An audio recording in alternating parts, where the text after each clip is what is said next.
So welcome to Plodcast, the one and only Plodcast, episode 123. It's good to have you here. I mean, golly, I really appreciate it. You could be sitting inside around the dinner table with your family, and here you are out in the garage listening to the Plodcast. You don't have to do that. Why don't you go have dinner? Listen, you can finish this some other time. Yeah. But be that as it may, I'm glad whenever you listen to it, I'm glad you did. So, I want to talk a little bit about what just happened today as we're recording this.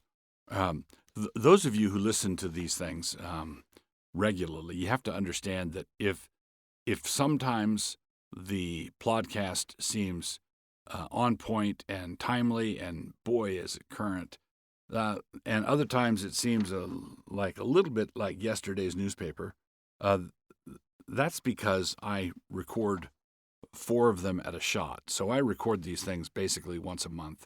And so the first one that's released after I record them might seem real timely. And the 4th one that you listen to after I've recorded it the month prior might seem a little dated. So just keep that in mind. Cut me some slack. I'm pedaling as hard as I can. So as I'm recording this today, Elizabeth Warren has declared that she wants to be the last president elected by the Electoral College, the system of the Electoral College, and this is the this is the thing: the fact that people can avow that that's what they're going to do, that that's what they think is a good thing to do, is just staggering. And anybody who understands how the Electoral College works understands a little something of the genius of the founding fathers. We are a republic. The 50 states are not provinces. They are governments in their own right. They're not provinces. They're not administrative districts. And basically, what would happen if someone abolished the Electoral College?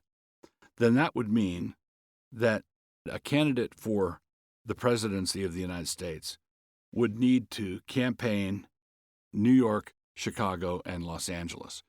Basically, you would have campaigns in the big cities, and if you understand something about modern politics, it's not just a matter of campaigning there, but it's a matter of funneling money there. So what is now ostensibly flyover country would become genuinely flyover country, because what would happen is politicians would campaign in highly populated, dense blue states, because all they have to do is win the popular vote, right? If they win the popular vote, then they're in, and it wouldn't matter if 98% of all precincts in the country voted against them. Those densely populated precincts in New York and L.A. and Chicago could just simply overwhelm everything else, which would mean that we would have a dictatorship of of certain cities that are running themselves into the ground, and they would be basically what they would have is warm bodies, and these warm bodies would be willing to sign up to be bribed. Here, bribe me. Here, give me a program. Give me 2 programs. Give me 3 programs. And you would have the interests of Nebraska and Kansas and Oklahoma and Texas and Idaho and Montana and North Dakota and South Dakota, all of these states with wide open spaces, a lot of blue sky, and a not insignificant number of people with a different set of cultural values than the urbanists who are basically, to take a phrase I picked up one time, New England, the east, well, the right coast and the left coast are basically Europe without castles. They don't have castles, but they've got a cosmopolitan vibe, a cosmopolitan sensibility, and it's at complete odds with what's going on in the rest of the country. And so, consequently, you are if you eliminated the Electoral College, and right now the Electoral College makes Nebraska significant, makes Minnesota significant, makes every state matters. Every state counts. So someone running for president now has to campaign virtually everywhere. And if someone decides to not campaign somewhere, like Bloomberg has just said he's not planning on campaigning in Iowa or South Carolina, that's read as conceited or arrogant. You really need to pay attention to the whole country. So Elizabeth Warren has shown herself to be anti-Republican, not capital R Republican as in the political party, but she doesn't understand Civics 101. She doesn't understand why the founders designed the system the way they did, why it was a good idea, why it's been a major protection for us. And so she's just saying, I want to abolish it. Now, even if she were to be elected, and it would be a disaster if she were elected, and she would do a lot of damage if she were elected, I don't think she would be able to get rid of the Electoral College because you'd have to get a constitutional amendment passed, and you'd have to have all the states that are now significant in presidential elections sign up for their future insignificance. Always will be God. Hamartiology. We are continuing our study of sin, and the next word is asabeia. Asabeia, which means ungodliness. Asabeia means ungodliness. And we're going to be considering variations on this word for the next few editions of the podcast. There's one cognate form that refers to the sin itself, which is what we're talking about in this edition of the podcast. Another is the verb form, to live in an ungodly way. And another form, another cognate, is one that refers to the men themselves who are ungodly. So when you're listening next week and you're thinking to yourself, didn't we already do this word? Well, kind of. We did a related word. So this word, asabeia, is the word for ungodliness, the sin itself. So first, the sin.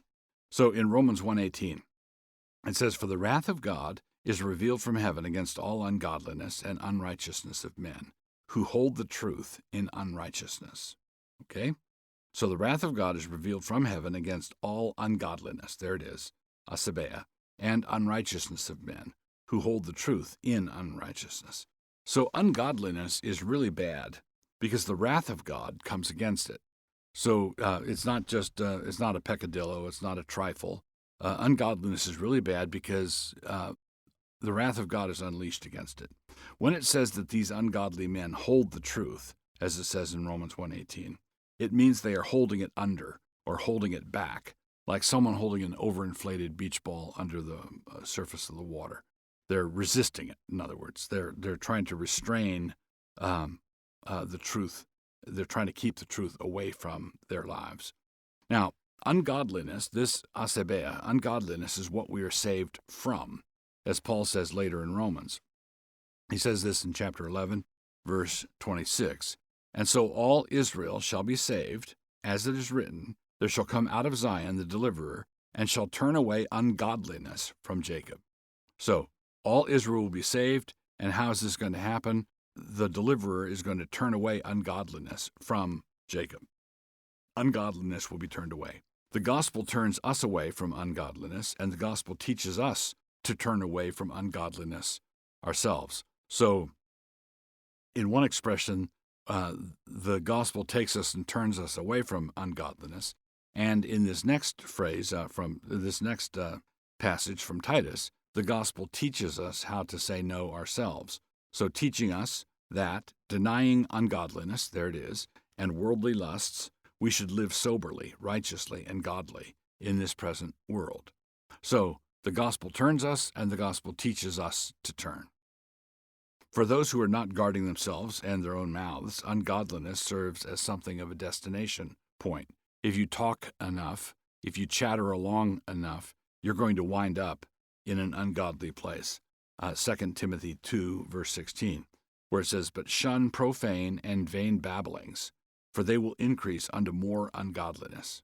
So avoid chatter talk, avoid babbling, avoid profane and vain babblings, because they're going to grow, they're going to metastasize and grow up into ungodliness. I mentioned earlier that we have a number of related words in the New Testament, and there's actually one passage where all of them are grouped together. That passage is found in Jude, so Jude verse 15 is going to come up this week, next week, and the week after.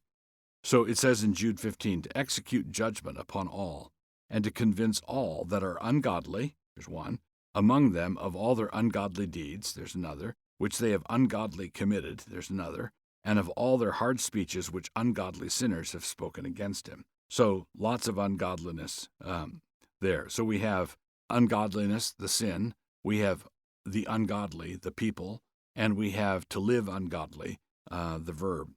And a few verses later, the word for the sin occurs again, in verse 18 of Jude. "How that they told you there would be mockers in the last time, who should walk after their own ungodly lusts." So you heard it here. You heard it here on the podcast. Ungodliness is bad.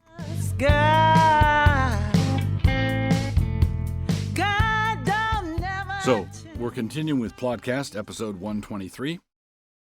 And we're coming to the book review section. This is a book that I just finished editing maybe a month ago, and it's my father's autobiography. A number of years ago, maybe five or more years ago, my dad, who is he's now 92, a number of years ago asked me what I thought he should do, and I said, "Well, you should write your autobiography. You should, all the stories you've told us over the years, you should get them written down." And so he began, I think that day, began writing that day. And he was still able to get out and around, and he would bring another chapter or another section to Sabbath dinner every week and give it to me. I read it, read a bunch of it in pieces then, and it's just recently been typeset. And so I went through it as an editor this time and read the whole thing from stem to stern.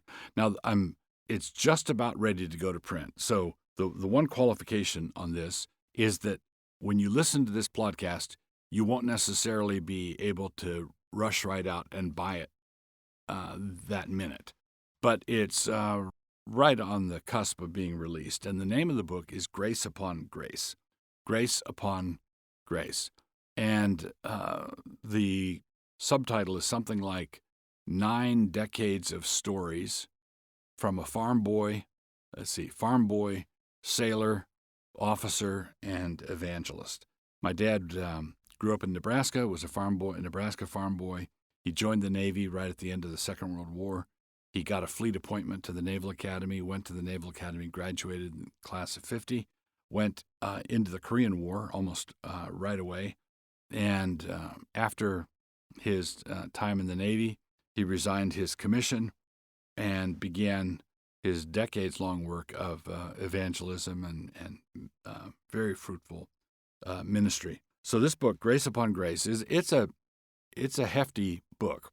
There are a lot of stories, and the stories it was really gratifying for me to read through this book, to be reacquainted with familiar stories I've heard my entire life, to have details of some of the stories that I'd heard for a long time, have details corrected in my own mind. Oh, it happened this way, not that way.